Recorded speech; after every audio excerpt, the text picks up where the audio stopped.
Shalom from the holy city of Jerusalem.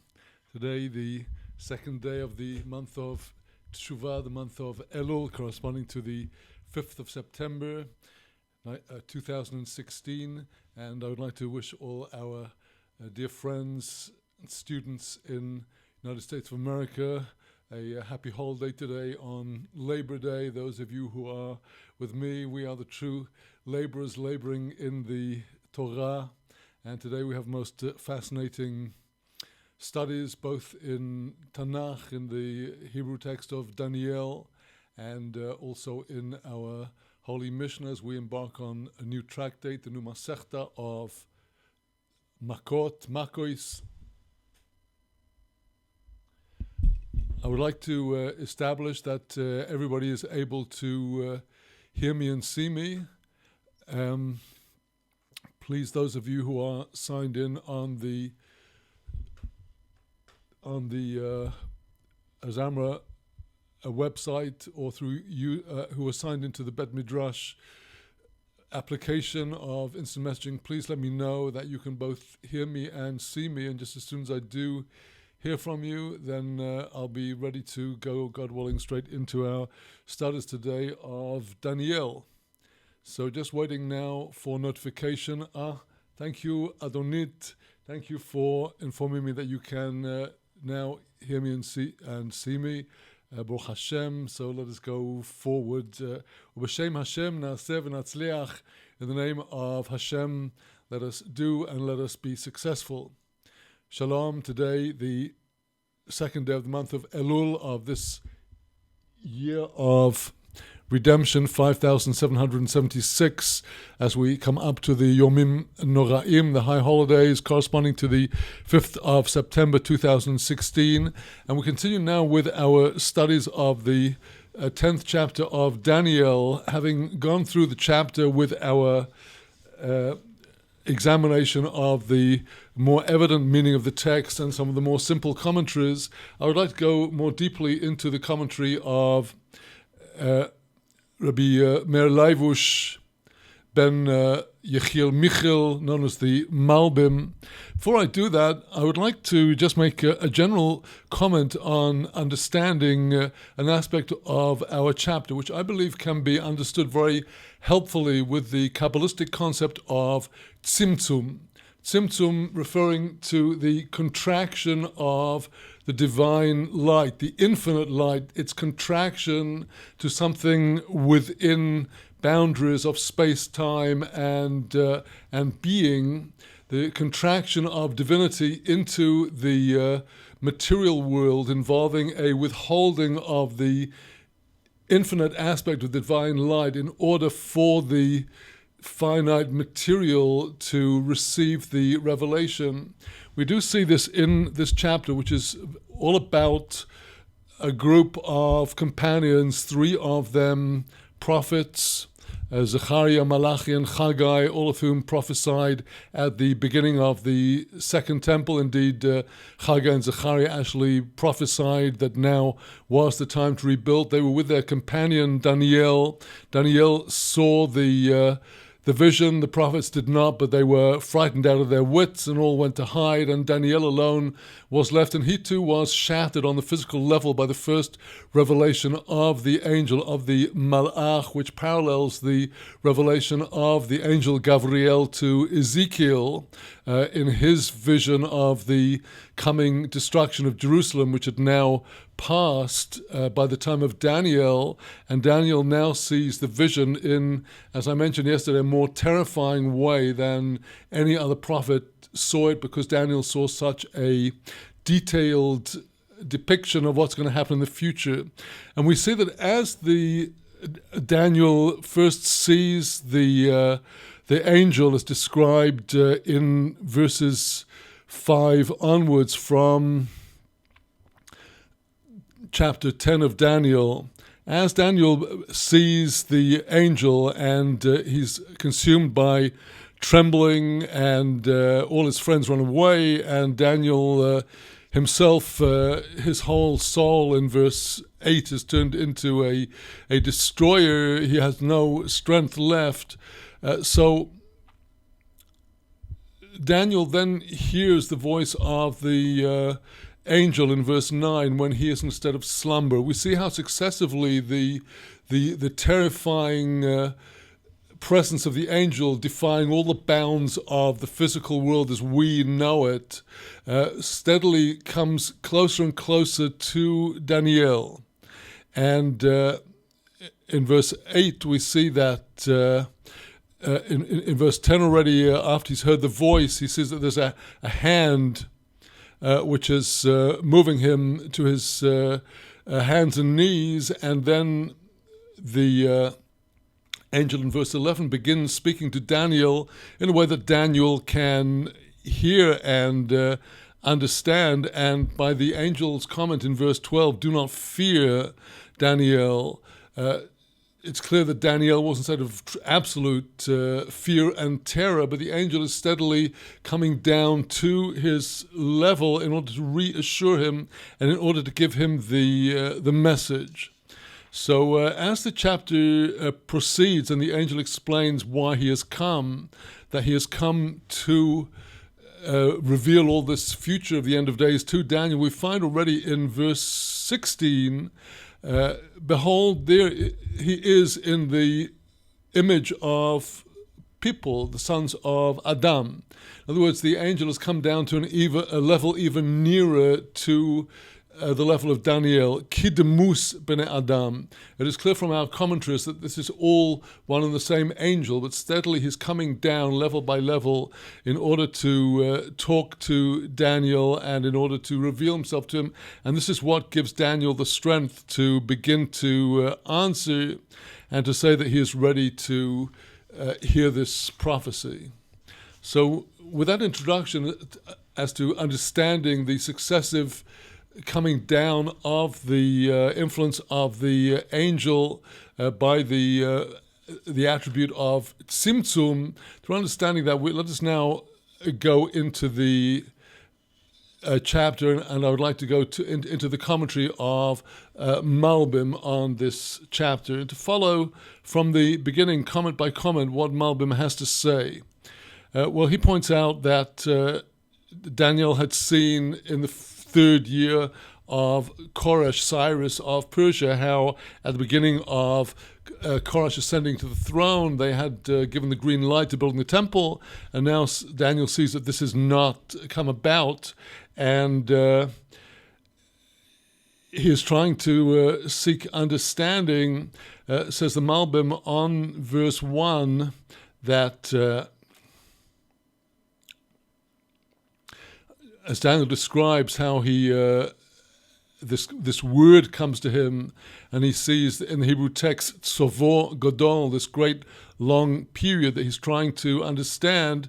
The closing words of verse 1 indicate, according to Daniel, that now in this vision Daniel is going to be given an understanding of all of the previous visions that he had through the earlier part of the book, all of which contain two matters: davar, a word, and mar'eh, an image. That is to say, says Malbim, this includes the davar, the word that he heard in prophecy. Prophecy brings the word of Hashem to the prophet. Mar'eh, the vision that he saw in a likeness, as in the case of the vision of the ram and the goat in the earlier chapter.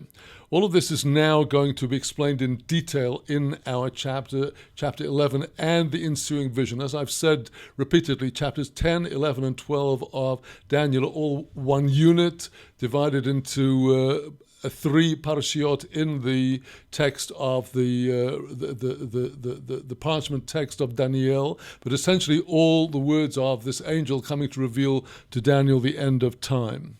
And in verse 2, Daniel tells us that he had been mourning for shloisha shavuim yomim, for 3 sevenfold periods of days.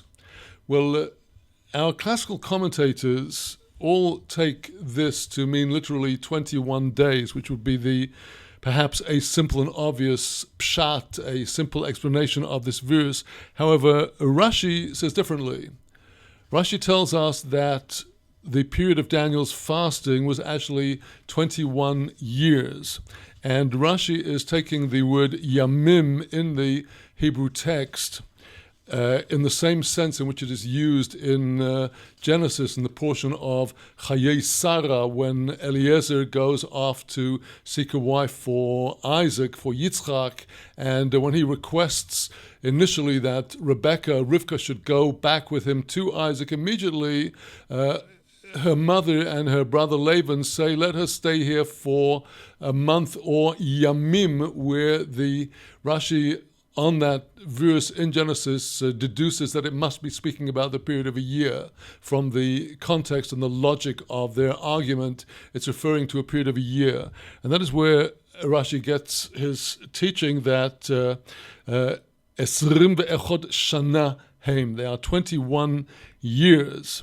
18 years from the first year of Darius of Media, who had originally set his heart on, when Daniel initially set his heart on calculating the end of the 70 years of Daniel and the destruction and the exile, and in addition another 3 years. All of this is Daniel's 21 years. Now, it's quite understandable that a tzaddik on the level, the stature of Daniel, would actually do such an extensive period of fasting. Nearer to our times, we've heard a little over 200 years ago the incredibly lengthy fasts that Rabbi Nachman of Breslov would endure, and similar cases have been known both in the more distant past and in the recent future of tzaddikim who considerably afflicted themselves in the world in order to reach levels of prophecy and devotion and to repair their generation and to repair the world. So it's not inconceivable that Daniel would have, as Rashi tells us, fasted for all of these 21 years. And in our text regarding Daniel's self-affliction, let me just point out that in chapter 10, verse 3, where it speaks about Daniel not eating fine bread. He would only eat, when he broke his fast in the evening, a very coarse bread. He drank no wine, he ate no meat. It also says that he did not anoint himself. And in ancient times, anointing oneself with oils and ointments was part of basic self-care. And I'm pointing up this at this moment because, God willing, we shall be coming to learn the Agadah, the Midrash in Tractate Yoma of the Talmud, speaking about this passage, and the tractate speaking about the laws of Yom Kippur gets into the subject by referencing our verse 3 here, with the concept of not anointing oneself as being a form of affliction, and one of the 5 afflictions that are practiced on the Day of Atonement, not anointing ourselves with ointments and oils. So to continue now with Malbim's discussion of the chapter, when it comes to, after all of this fasting, on the 24th day of the month, and Daniel is there by the river Tigris, as described in verse 4, he lifts up his eyes, and now he sees the one man garbed in the anointments, with his in the garments of linen, with his loins girded with fine gold, and his body like Tarshish, and his face like the appearance of lightning, and his eyes like flashing torches of fire, his arms and his legs like bronze, shining, flashing, and the voice of the sound of his words was like the sound of the howling winds and the great massive crowds and the seas.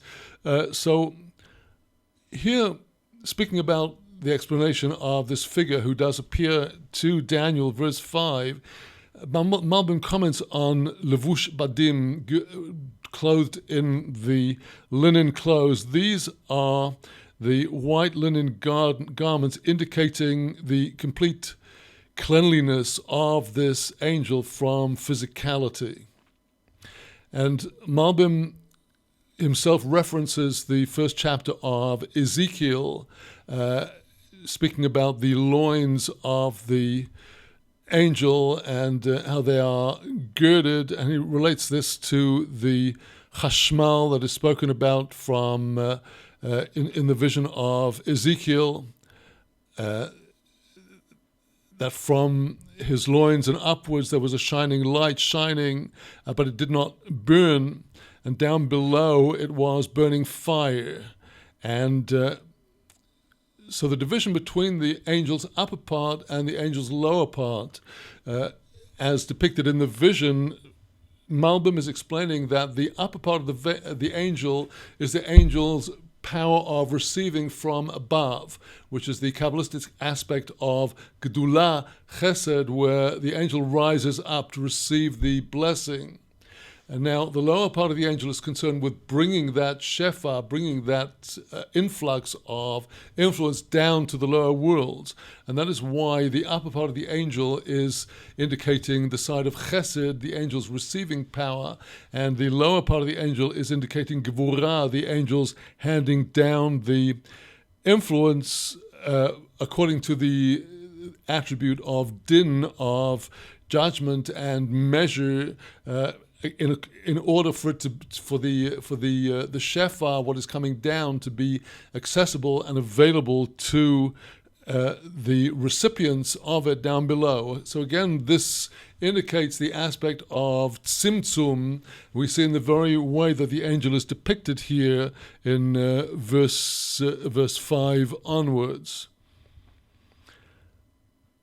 So his body being like Tarshish. What exactly is Tarshish?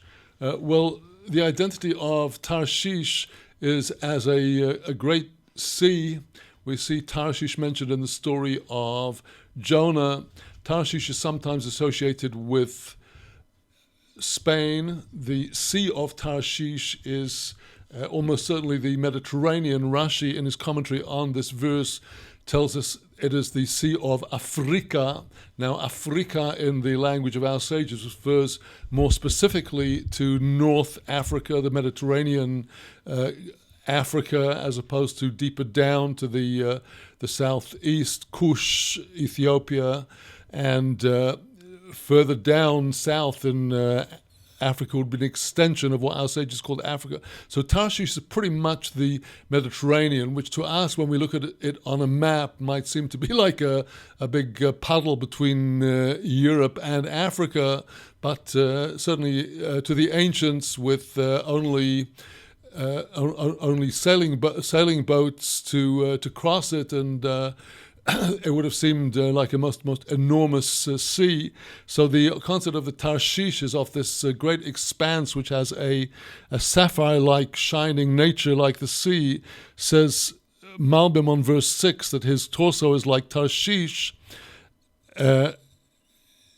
inasmuch as the angel is entering into material form and clothed with a clothing that enables him to be seen by humans. His garb is compared to a sapphire, like Tarshish, which is also the name of a sapphire stone, and likewise, says Malbim, in Hebrew, Sheken ha'avir ha'iter mar'eu kain, so the air, the ether, has this appearance. Now the face of the angel is like the appearance of flashing lightning, and his eyes like torches of fire. Here Malbim quotes Rav Yitzchok Abravanel that the attainment of in order to attain the disembodied separate intelligence, that it should be attained, this disembodied intelligence, the angel, should be attainable to human intelligence. It is compared to lightning flashing suddenly and then disappearing. Just like Rambam Maimonides speaks about in his introduction to the Moira Nevuchim, the Guide for the Perplexed.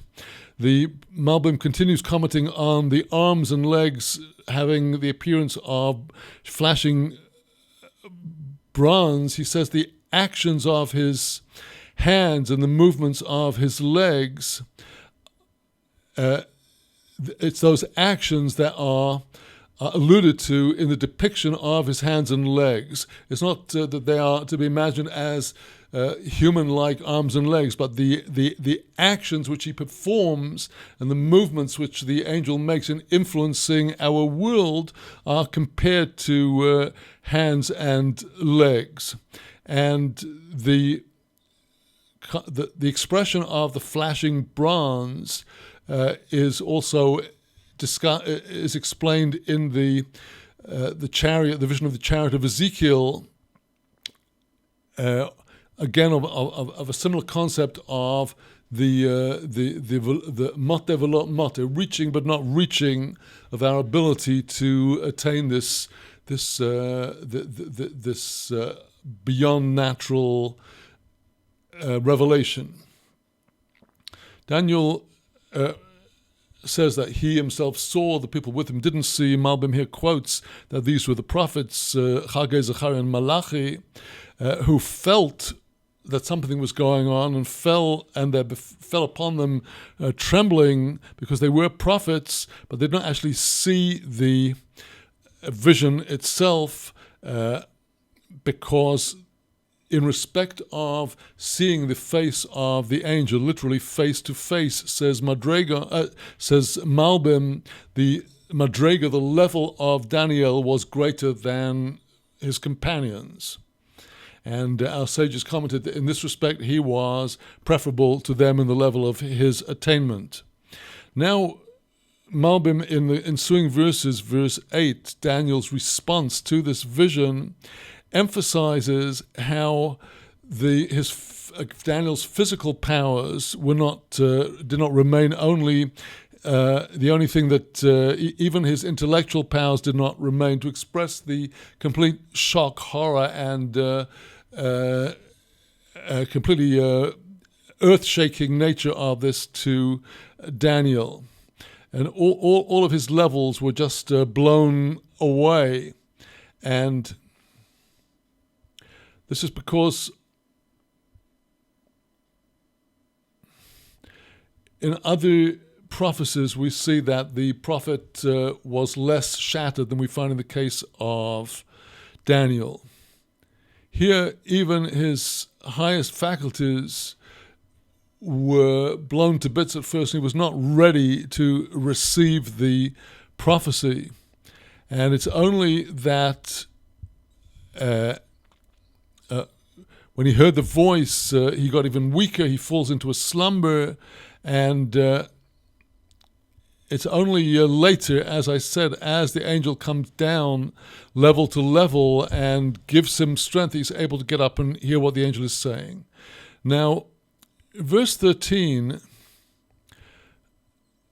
here the angel is already talking and giving the first opening part of his message to Daniel.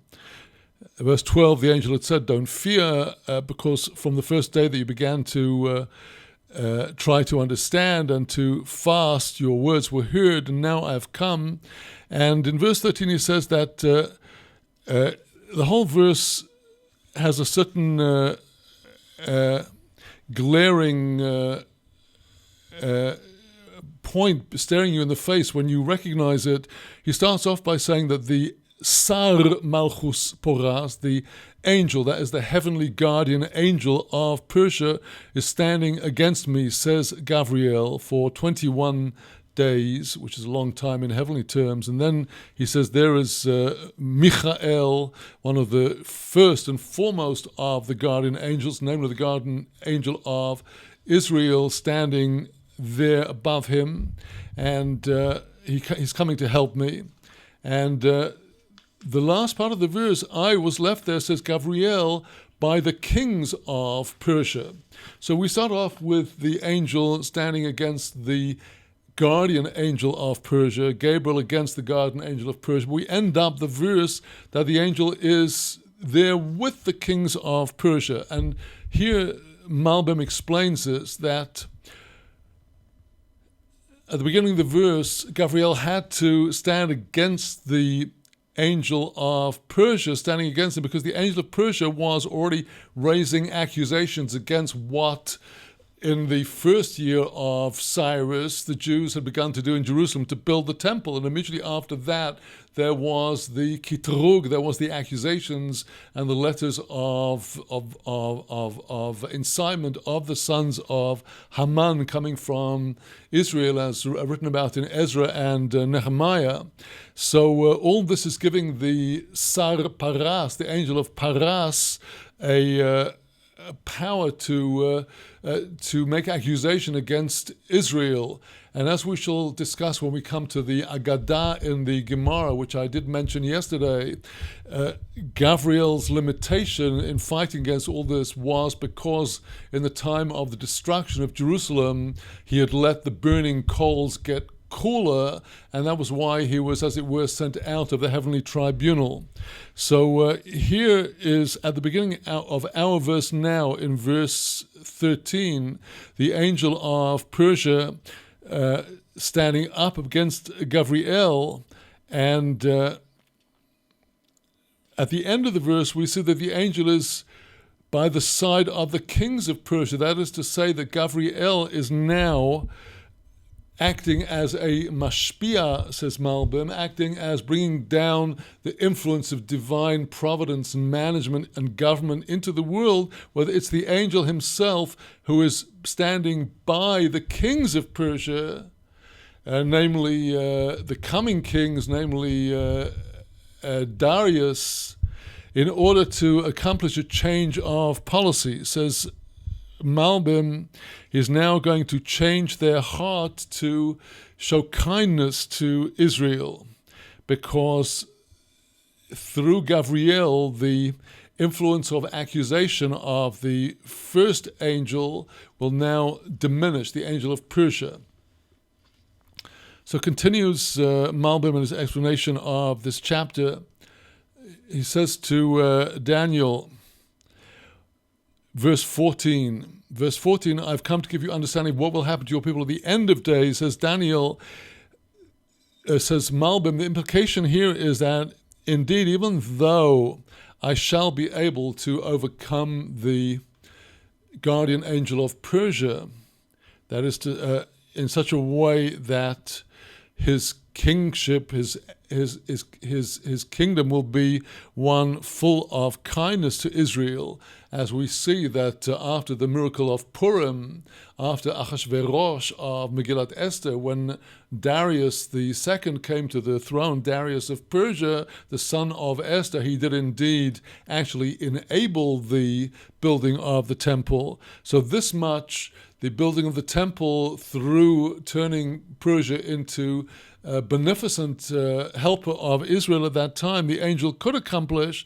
but now he's coming to tell him that for Gabriel to stand against the kingdoms that are coming, he will not be able to overcome them, and that they will do harm to Israel, as we shall see in the prophecies in the coming chapter, chapter 11, leading up to the destruction of the first temple, and chapter 12 all the way up to the end of days, at the end of our present bitter exile.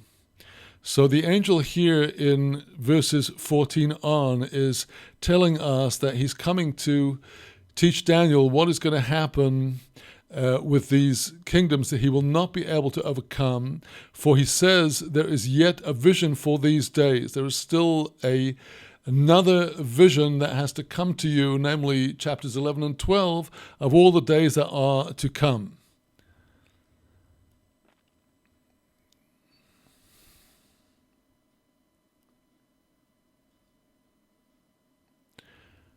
Now, after the angel has said this to Daniel, Daniel once again, at the prospect of hearing this terrible vision his soul already knows he's going to be given, he falls down again and again. The angel has to come down to him and has to strengthen him in order to give him the strength to hear such exalted prophecies, which says Malbim points out, are over such an extended period of time, so many far-off ages. And then Malbim continues with his commentary on verse 20. Verse 20, the angel says to Daniel, do you know why I have come to you? And now I'm going to go back to fight with the guardian angel of Persia, and I'm going out, and behold, the guardian angel of Greece is coming. So Malbim over here, as the angel already indicated, there will be yet 3 more kings arising for Persia. And says the angel to these are Cyrus and Ahasuerus and Darius of Persia. And says the angel, I will have to fight with all of these in order to turn over their hearts to favor Israel. This alludes also then to the Purim miracle, where after the dire threat of annihilation to all the Jews, Ahasuerus was finally had a change of heart. This was, we are hearing here, coming from the angel Gabriel through God's providence over the world. And says the angel, I am going out, I will need to go out from any more being by these kings in order to send down an influence of good-heartedness and beneficence to Israel, for the angel of Greece is coming. And says Malbim, over there I will not be able to change their hearts to good and to overcome the guardian angel of Greece. And as our sages said on the concluding words of the concluding words of verse 21, I shall tell you what is inscribed in the script of truth. Says Daniel that this is the script of the divine decree that is written above. As our sages said, it is true that the decree has already been decreed, and this I cannot nullify. The angel cannot nullify the coming empire of Greece. And concludes the Malbim in his discussion of the closing verse of chapter 10, verse 21. He tells us, against the guardian angel of Greece, there's none that has sufficient power to give, to be able to overcome that guardian angel. And even I, who am giving them influence, now that the decree has been made, they're going to get divine help above to accomplish their empire. And the only one that can do anything about this, concludes the angel to Daniel, is Michael, your guardian angel, the guardian angel of Israel. Now, very importantly, Malbim explains here that Michael himself, inasmuch as he is the guardian angel of Israel, he alone is able to show providence to Israel, and Israel will not be able to have their salvation in any other way except through a miracle, not through some king and not through overcoming the guardian angel of any temporal earthly king in order to turn his heart to good. Now the angel is concluding, telling Daniel before he goes into the details of the prophecy, in the future you've got to understand it's only through miracle and wonder.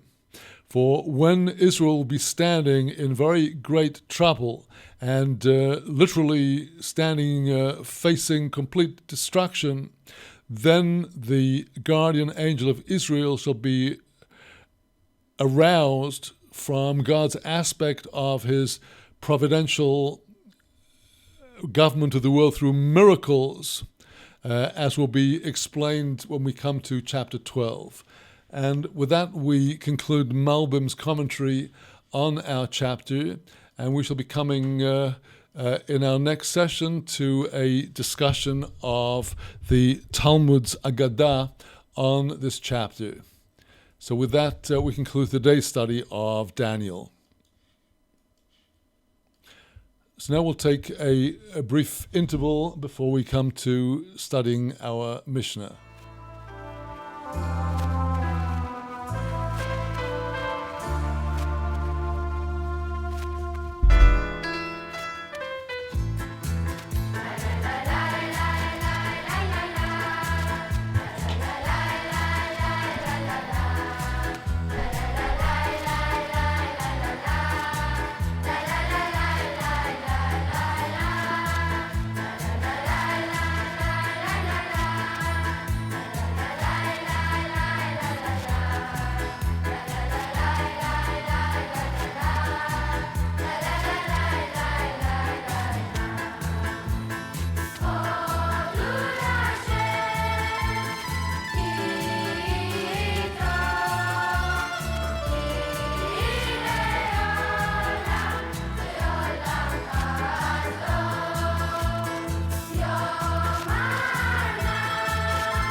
Shalom again, my dear friends.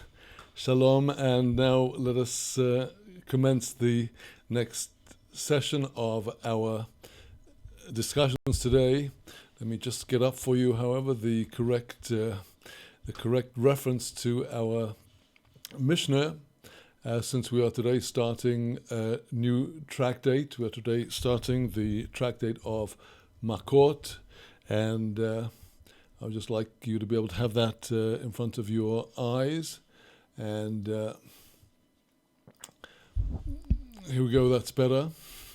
And before we will actually go into our Mishnah, we shall be studying some verses that relate to subjects which are necessary for us to understand what our Mishnah is talking about. Shalom. Today, the second day of the month of Elul of the year 5776, corresponding to the 5th of September in the year 2016. And we commence today our study of the tractate immediate following the tractate we have just completed, Tractate Sanhedrin, which is followed by Tractate Maccot, as it is pronounced by Ashkenazim, or Maccot by those using the Sephardi and Israeli pronunciation. Maccot or Maccot meaning literally blows, and referring to the punishment of lashes which is administered to somebody who contravenes, who violates certain of the Torah prohibitions. And we will actually only be coming to the subject of how the Maccot, the lashes, were administered in the third, which is the final chapter of our tractate.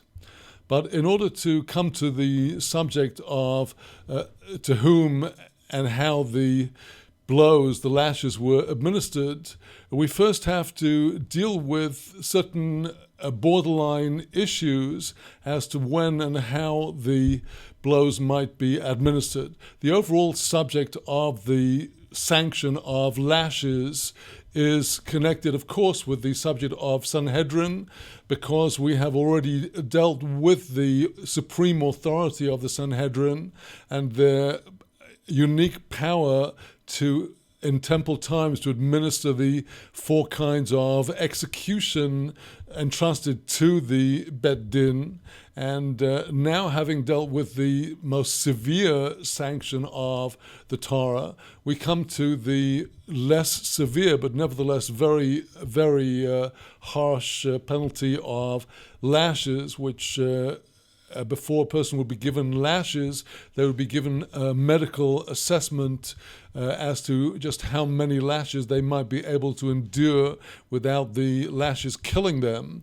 So we shall come to all that. But before we come to that subject, we must confront some of the issues related to these, as I've called them, borderline cases.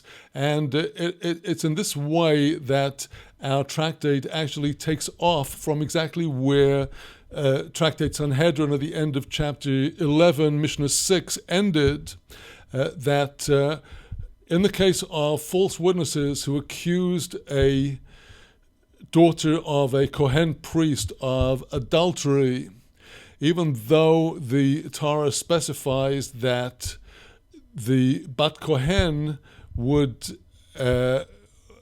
be burned to death, in this case the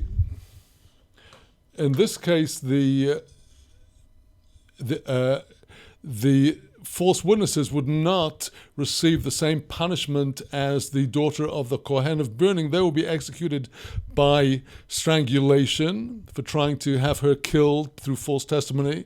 And the closing words of the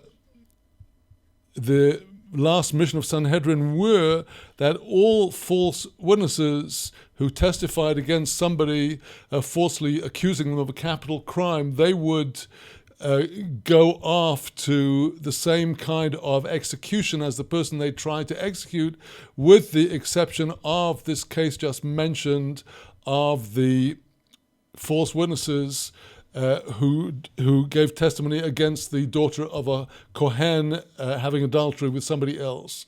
Well, now, in order to discuss the subject of the Edim Zomamim, the false witnesses, we will first go into Deuteronomy in chapter 19, where the Chumash gives us the fundamental law of testimony and false testimony. It is here in the case of the discussion of testimony of witnesses in a bet din, in a rabbinical court, that we get introduced in the Torah to the concept of the false witnesses. As the Torah says in Deuteronomy chapter 19, verse 15, Lo yakum eid echod beish. There shall not arise one witness against a person, lechol ovain, not for any transgression, lechol chatos, not for any sin. One witness alone cannot nail a person. Their testimony is not enough, not for any sin, b'chol chet asher yecheto, in any sin that the accused might sin. Al pi shnei edim, it is only through the mouth, through the testimony of two witnesses, a minimum of two. Oy al pi shloisha edim, or according to testimony of a group of three witnesses who all give matching testimony. Only then, yokum davor, shall there be established, shall there stand the matter. Only through the testimony of two or at least valid witnesses can a matter be determined in the bet din. And under normal circumstances, the bet din accepts the testimony of two kosher witnesses because, and we've discussed the way that the witnesses were subjected to examinations in the bet din in the earlier chapters of Sanhedrin. Continuing now with our passage in Deuteronomy chapter 19, verse 16, now we come to the false witness, because actually the dayonim, the judges, cannot know if the witnesses are testifying truthfully or falsely, except either through careful examination of their testimony or through establishing that the witnesses were not where they alleged they were and could not have witnessed the event. Ki yokum eid chomos beish, when there shall arise a witness of violence, of aggressiveness, of robbery, an evil witness against a man, ba'ish, la'anois boy soro, to answer in him testimony that turns aside. The ninth commandment of the Ten Commandments is you shall not bear false testimony. And if there is a case where somebody is bearing false testimony, v'yomdu shnehu anoshim asher lohem oriv b'fnei Adonai, there shall stand up the two men who have the argument, who have the conflict, the case between them. They shall stand up Lifnei Adonai, Lifnei HaKohanim V'Ashoftim, Asher Yehiu B'Yomim Mohem. They shall stand up before the Lord in the presence of God, whose presence is in the court of the rabbis, before the priests and the judges, who will be the natural judges, the priests and the judges of the community. Asher Yehiu B'Yomim Mohem, that will be in those days. This is talking about any Sanhedrin Ketana, a panel of 23 judges that is competent to judge capital cases.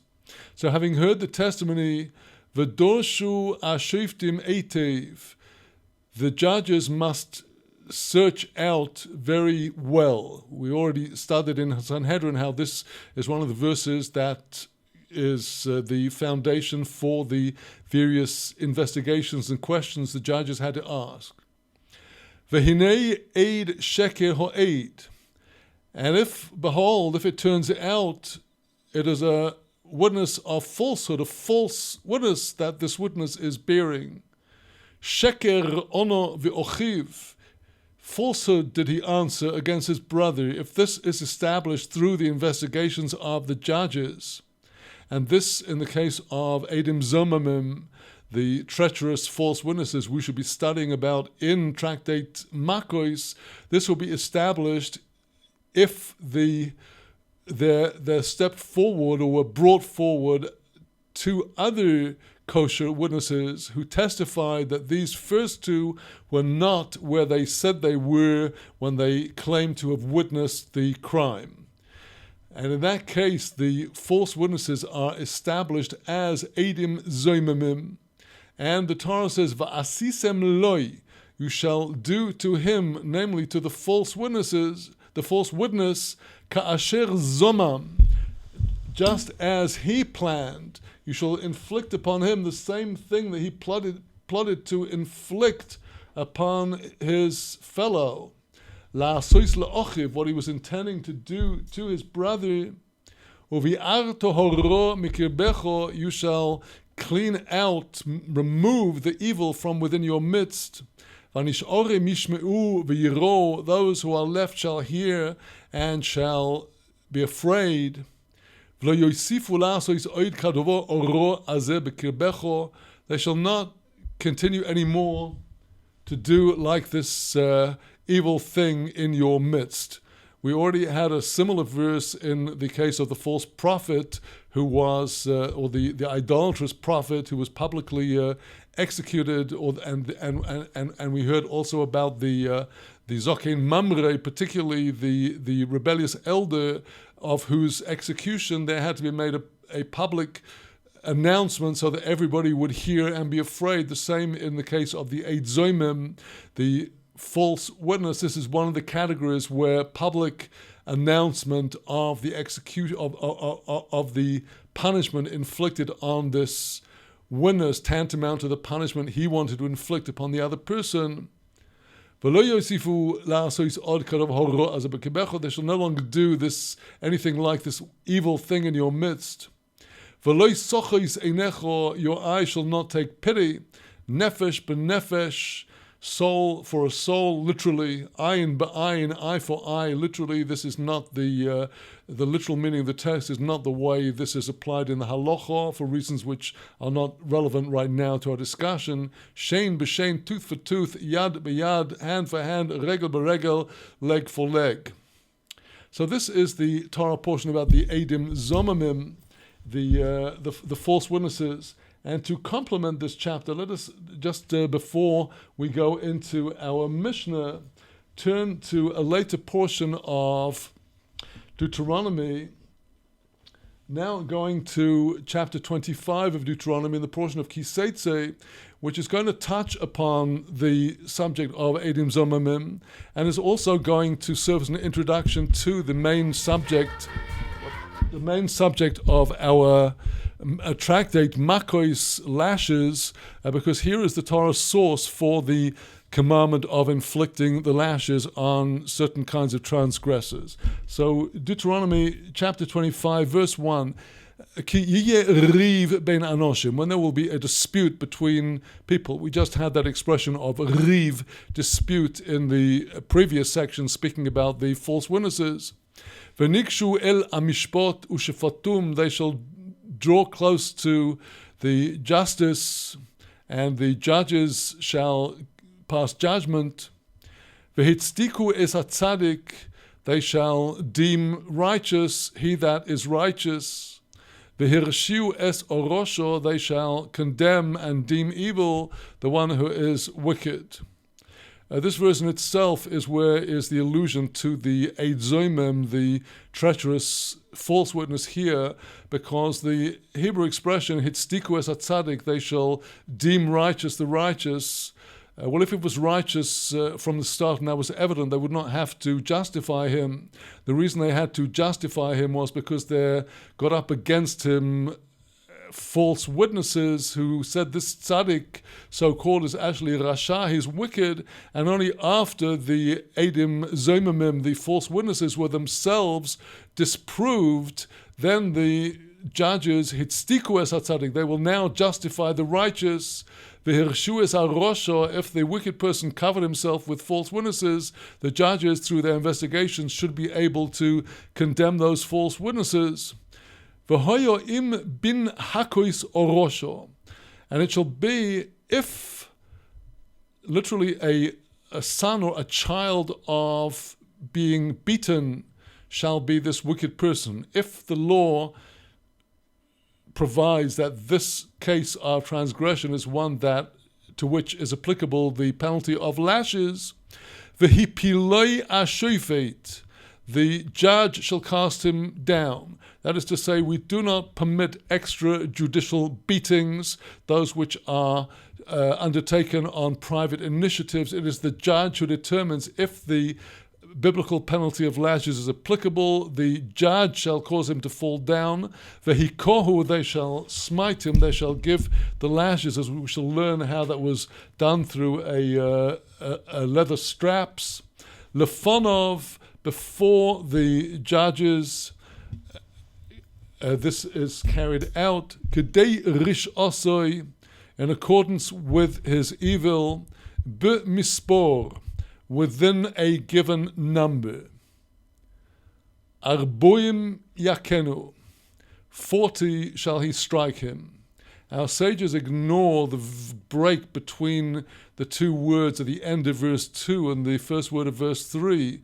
Be mispor arboim, within the number of 40. Well, the number that is within 40 is 39.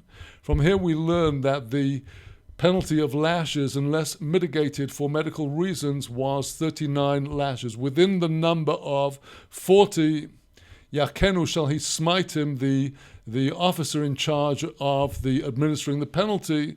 Lo yosif, he shall not add. The person administering the punishment is not allowed to give one more lash than was determined, and if he gives one more lash, he himself is a criminal. Pen yosif lahakoisoi al ele makorabo, lest the one that administrates the punishment might add to smite him over and above these mentioned 39 lashes with an excessive blow, an excessive punishment. V'niklo ochicho le'inecho, and your brother would be humiliated before your eyes. Even after the lashes are administered, he is still your brother. Having had the lashes, he returns to being your full brother. The lashes expurgate his sin. And the Torah mysteriously goes on in verse 4 with a different mitzvah. You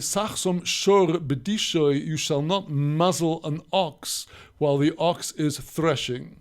When the ox is out there in the threshing floor, treading on the stalks of produce of wheat, barley, and kitniot, legumes, beans, and so on, the Torah demands that the farmer working the ox allow the ox to eat from the crop that he is eating, that he is working on doing the threshing. The ox is treading on the ears of corn and causing the kernels to separate preliminary to the further processing of the kernels, and you're not allowed to muzzle the ox and prevent the ox from eating. Well, our sages learned from the smichut, the adjacency of the commandment about the lashes, and the commandment the prohibition not to muzzle the ox, which prohibits an action, that it is primarily the prohibitions whose violation involves some action that are punishable through the penalty of lashes. For example, if a person takes a garment mixed with linen and wool and wears it, if he takes the action of cooking meat and milk together and is duly warned by witnesses and carries on doing what he's doing despite their warning him that this is a sin punishable by lashes, he will be lashed because he's performing an action, and that is what we learn about from the smichut, the adjacency of the commandment not to muzzle the ox. So we have now had two passages in the 5 books of Moses, the book of Deuteronomy, which speak about issues relating to our new tractate of Maccot, and the words of the first Mishnah of Maccot, chapter 1, Mishnah 1, follow on immediately from the previous Masechta. The previous Masechta, the end of Sanhedrin, had just said to us that the exceptions to the law, that the Eid Zoimim, the false witness, receives the same punishment as he wanted to impose on the other, is the testimony about adultery by the daughter of a Kohen, the daughter of a priest. And now the Mishnah asks, beginning of Makkos, Ketzad ho'edim nasim zomimin. How would it be that the witnesses become zomimin, false witnesses? Well, this is not quite the question that the Mishnah is going to answer. How you disprove edim zomimim is by bringing other witnesses who prove that they were elsewhere. But now the Mishnah is going to go into a number of cases where the punishment that, or the penalty, or the hardship that the false witnesses wanted to impose on somebody else cannot be imposed upon them. Just as in the case of the daughter of the Kohen, the daughter of the priest that they accused of adultery. Keted or Edim Nasim Zomin, how would be a case of Edim Zomimin, of false witnesses? Me'idim onu v'ish peloni, shehu ven grusho, oy ven chalutzo. We, say the false witnesses, we are testifying against a certain Mr. So-and-so that he is the son of a divorced woman, or he is the son of a woman that underwent the ceremony of chalitzo, to release her from, after the death of her first husband without children, to release her from the obligation of entering into yibum, levirate marriage with the surviving brother of her departed husband. This is talking about a priest who is the son of a divorced woman, or the son of a woman that underwent the ceremony of chalitza, is ineligible to serve in the temple. He is now in the category of a halal, a desecrated ex-priest. He is not anymore in the holiness of a kohen, cannot serve in the temple, and all of his issue would also be halal. They would be desecrated priests. We cannot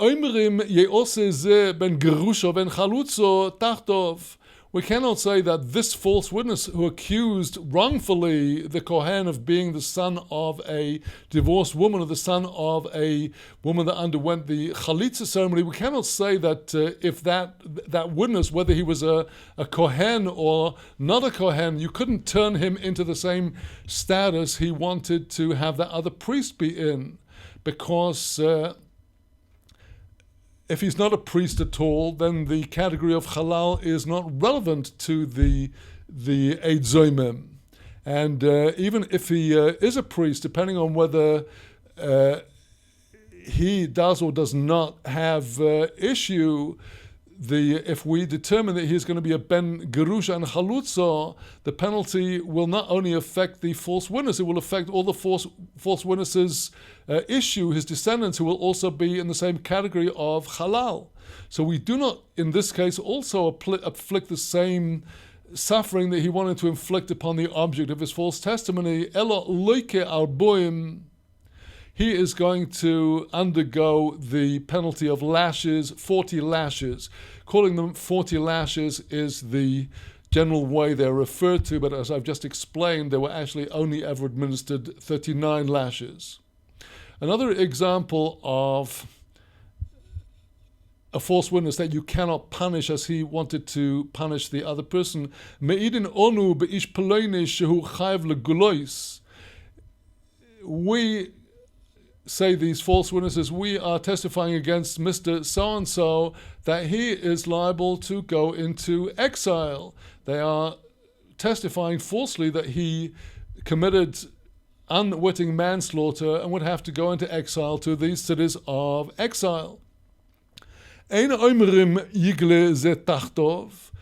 say that this false witness is now going to go off into exile in place of him. We don't say such a thing.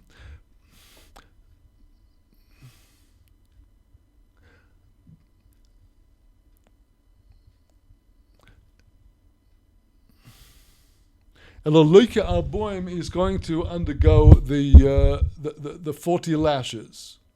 Likewise, another example. Me'idim onu beish ploini shegirish es ishtei velo nosan lo ksuboso. We, the false witnesses, are testifying against Mr. So-and-so that he divorced his wife, but he did not give her ksubo. That means that if a man divorces his wife under Torah law, under rabbinical law, he is required to give her a sum of money that he wrote into her original marriage document, her ksubo. And now they're claiming that he did not give the woman that he divorced this money. And the Mishnah says about this testimony, this false testimony, but surely either today or tomorrow, at some time in the future, in the end, he's going to give her ksubo. That is to say that even though he may not have divorced her yet, or he may not have given her the money, in the end, he's going to give her the ksuba money, either because he divorces her or because he dies, and according to Torah law, when a man dies before his wife, she receives her ksuba money as part of her settlement on his death. So what exactly did these false witnesses testify? They testified that they want to make this man lose out by claiming he didn't pay his wife the money, but in the end he's going to have to pay her anyway. So there is a limited damaging effect to their testimony. So here is the answer of the Mishnah to how we will calculate their penalty. Omdin kama odam roitza liten b'ksuboso shel zoi. We make an estimate, how much would a person be willing to give for the ksuba money of this woman? In other words, we're going to treat her ksuba document as a negotiable debt which the husband is liable to pay under certain circumstances. It's a debt that carries with it a certain risk. The risk is that if the woman dies before her husband, then the husband will keep the ksuba money. But if the husband dies before the woman, or if he divorces her, he will pay her the ksuba money. So we're going to treat this ksuba liability of the husband as a risky loan which we're going to sell to somebody. She'im nisalmano oy nisgorosho. In the event that this woman will be widowed or she gets divorced, then the purchaser of this document will receive his money. But the risk is ve'im meso yirosheno balo. If, however, the woman dies before her husband will inherit her, and the person that purchased this document, this risky loan, will not get anything. So how much is a person prepared to pay for such a document? The person will assess the risks or the likelihood, depending upon the health of the man, the health of the woman, the state of affairs between them, and a person will estimate how much he would want to pay for such a document. That is the sum of money which it is deemed that the false witnesses caused the man who they claim that divorced his wife and didn't pay her the money. That is the punishment that is inflicted upon him. They're going to have to pay that sum. Another case, the last case of our Mishnah, Me'idin onu b'ish poloine shu chayav lechaveiro 1,000 zuz.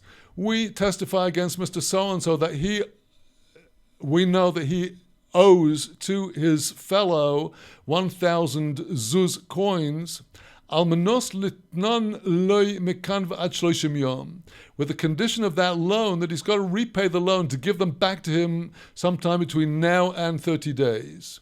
V'hu oimer, the borrower says, mikan v'ad 10 shonim, From now until 10 years, I have to repay this loan. In other words, the false witnesses are testifying against him that he has to repay the loan at a far more accelerated rate than the borrower claims. If they were exposed as false witnesses, Omdim, we now make an assessment to see how they're going to be penalized, these false witnesses. Kama odam roitza litein v'yu biyodoi elef zuz. How much is a person willing to pay to secure a loan that he's going to have in his hand 1,000 zuz coins to play around with? Bein neiston mikan v'ad shloshim yom. What is the differential if he receives a loan for 30 days? How much is he prepared to give to get a loan for only 30 days, as opposed to bein neiston mikan v'ad eses shonim, or if he's giving it, going to receive the money as a loan for to be repaid only after 10 years? How much more is a person willing to pay for such an extension of time to get such a long-term loan? That is what the false witnesses are deemed to have caused in terms of loss to the person against whom they gave false testimony. And with that, we conclude.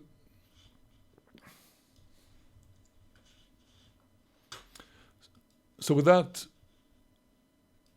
let us now take a brief interval, my dear friends, and conclude our Mishnah study for today, and in a short while to have some more words of inspiration for our time.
Hello, my dear friends. Shalom again, and back to our studies, to the closing part of our studies for today, with some words of Chassidut today from Rabbi Nachman.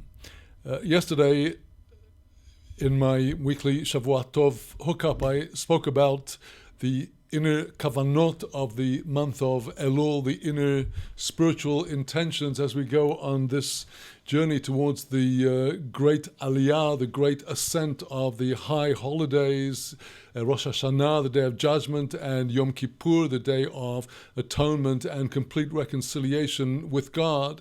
And our pathway, as explained by Rabbi Nachman, as I elaborated yesterday, is learning the skill of dealing with the moment of the ascent when things are good, things are positive, you feel inspired, you feel enthusiastic, you have energy, you have health, learning how to use that moment to its full advantage. And the second kind of expertise, learning how to deal with when things are not in order, not in the order you would want them to be in.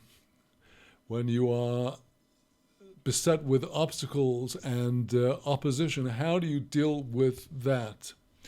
Well, I would like just to share with you a short teaching out of Rabbi Nachman's Likutei Moran here in the towards the end of the first volume of the original Hebrew text, which is not identical with the first volume of the present-day Breslov Research Institute Likutei Moran translation, which is multi-volume. There are only 2 volumes of the Hebrew text, and I'm looking at the teaching in Reish Ayin Zayin 277, in which Rabbi Nachman tells us that when there is opposition against a person, when a person is facing difficulties and opposition from other people around him, he should not try to stand up against those who hate him and say, well, just what they're doing to me, I'm going to damn well do against them. Because, says Rabbi Nachman, this is just going to have the opposite consequence, that the person who is one's enemy is just going to, that way he's going to more easily come to what he's trying to attain to cause you problems. And he will indeed see in the person who tries to fight him head on, the opponent will see exactly what he wants to accomplish. On the contrary, says Rabbi Nachman, the way to deal with this opposition is to employ also here, even when a person is making trouble for you, to employ here the skill and the technique of judging everybody in the scale of merit. Try some way to look at them positively. Even try, says Rabbi Nachman, some way to see if there is some true favor, some true spiritual good you could do that person. That is the best way to deal with this opposition, for reasons he now begins to explain. He says it is fit to judge ones, even those that hate one, in the scale of merit, and to do them every kind of goodness, and to fulfill the words of the psalm, let my soul be like the earth to all. Just like the earth, that everybody is treading all over it, and the earth gives everyone every kinds of benefit, food and drink, gold, silver, precious stones, everything came from the earth. Likewise, even though people may be setting up in opposition to you and trying to actually do you harm, even so, if you will find some way to perform some favor to them, just like the earth, this will be like, as in a little parable, a homily that Rabbi Nachman now sets forth. Suppose some robber was trying to dig a hole in the ground under the wall of your enclosure in order to dig a tunnel down under to get inside and into your house.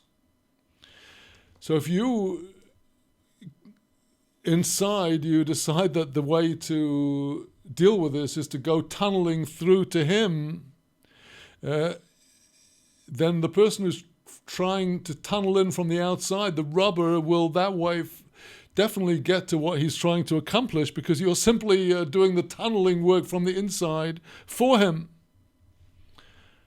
But if all the while that the robber on the outside is digging, and his fellow on the inside is standing there and pouring in more and more earth and making a huge mound against the person trying to tunnel in, the more he tunnels, the higher the mound on top. He'll never get up there. He'll never get through.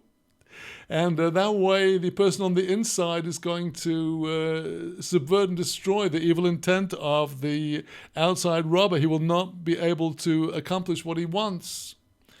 Likewise, the way to deal with people who hate you is not to try to stand against them and to harm them the way you would they would try, God forbid, to harm you. This is Israel and Jews everywhere right now are faced with every kind of enemy trying to destroy Israel. The amazing thing is that Israel provides everybody with all kinds of good things, with the latest medical equipment, with the latest agricultural equipment, desalinization equipment, electronic communications equipment, doing everybody goodness, and everybody, all these worst enemies of Israel, all trying to institute boycott, divestment, etc. They actually, they themselves are using the elements of their computers and mobile phones, all made or produced originally in Israel. So he says this is the way to fight against those who hate you, that instead of trying to tunnel out towards them, you just pile on the earth, you do every kind of goodness, and that is the meaning of the verse, let my soul be as earth to all. And through this, the person is able to disrupt and destroy the intent of the person that hates them. And then, as the verse in Proverbs says, one who digs a pit, he himself will fall into it, because the person that wicked robber tried to harm is standing and just pouring on more and more earth over him and completely frustrating and thwarting his plans. And with that, my dear friend, we conclude today's studies. Let me just remind you that we will have sessions, God willing, not tomorrow, Tuesday, but on Wednesday and Thursday of this week. I will be sending out a notification, God willing, in the coming days about the coming program. There will be no studies next week, since I will be away from Jerusalem, away from my office and from my equipment to broadcast. I'm hoping that I will be back here on next coming Sunday a week, but I'll be giving you exact notification, God willing, if you're subscribed to the Kollel emails. With that, let me wish those of you in United States a happy and enjoyable Labor Day holiday, and to everybody, Yom Tov U'Mevorach, a good and a blessed day. Shalom from Avram ben Yaakov here in the holy city of Jerusalem.